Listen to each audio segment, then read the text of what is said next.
ঘুরতে এসছি না ঘুমাতে এসছি বুঝেই উঠতে পারছি না। মেয়ের দেখো চোখ ফুলিয়ে দিয়েছে ঘুমিয়ে ঘুমিয়ে। 10টার সময় ঘুম থেকে উঠে সোজা চলে গেছে নিচে। কমপ্লিমেন্টারি ব্রেকফাস্ট ছিল আজকে আমাদের। So hello everyone, welcome to my another mini blog. আর বাঙালি মানুষ সকালবেলা একটু লুচি তরকারি হলে ব্যাপারটা জমে যায়। তো অপশানে অনেক কিছুই ছিল, আমরা অর্ডার করে নিয়েছিলাম ফুলকো ফুলকো লুচি, সঙ্গে ছিল আলু ভাঙার তরকারি। আর এই কম্বিনেশনটা না আমার বেস্ট লাগে। সঙ্গে ছিল চা আর ছিল ডিম সিদ্ধ। তো এইভাবে আজকের ব্রেকফাস্টটা সেরেই আজকের ওপরে গিয়ে ফ্রেশ হয়ে চলে গেলাম আজকের ডেস্টিনেশনে। আজকে চললাম উদয়পুর বিচে। আর এই বিচে এসে একটু যদি সস্তার র্যাম্পওয়াকই না করলাম তাহলে আর কি করলাম বলো তো।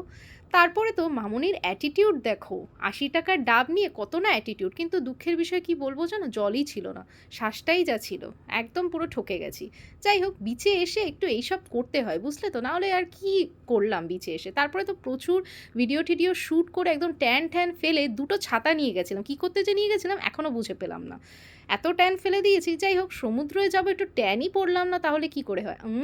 কি ভাবছো গলা ভিজাতে গেছি? না না, আমরা এখানে শুধু পাই ভিজাতে গেছিলাম।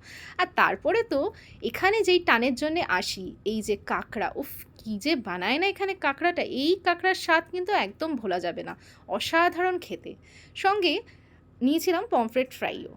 আর আমরা জানো তো দুজনেই কিন্তু কোনো রকম নেশা করি না। হ্যাঁ, কোনো রকম নেশা করি না, তবে আগেনস্ট একদমই না, এটা আমাদের পার্সোনাল চয়েস। হ্যাঁ, একটাই আমরা নেশা ইদানিং খুব করি, সেটা হলো আমরা হয়ে গেছি চা খোর আর কফি খোর। যাই হোক, তারপরে হেসো না, কিন্তু আমি কিন্তু এই ফার্স্ট টাইম কামরাঙ্গা খাচ্ছি। হ্যাঁ, আর এত সুন্দরভাবে মেখে দিয়েছিল না, কি আর বলবো তোমাদেরকে, মানে পুরো জমে গেছিলো। বিচে ঠান্ডা ঠান্ডা হাওয়া, পা এদিকে ভেজা, আর এইসব যদি খাবার পাওয়া যায় আর কি লাগে বলো তো। দারুণ এনজয় করেছি সারা দিনটা, মানে খুব এনজয় করেছি উদয়পুর বিচে।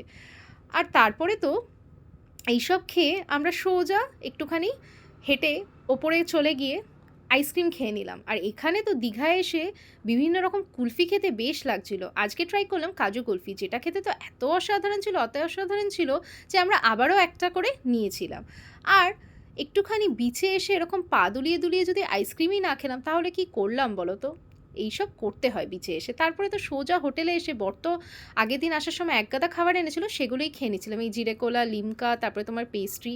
এইসব খেয়ে আমার আবারও ঘুম পাচ্ছে। ওই যে বললাম ঘুরতে এসেছি না ঘুমাতে এসেছি বুঝে উঠতেই পারছি না। সো ভিডিওটা ভালো লাগলে কিন্তু অবশ্যই লাইক শেয়ার সাবস্ক্রাইব করে পাশে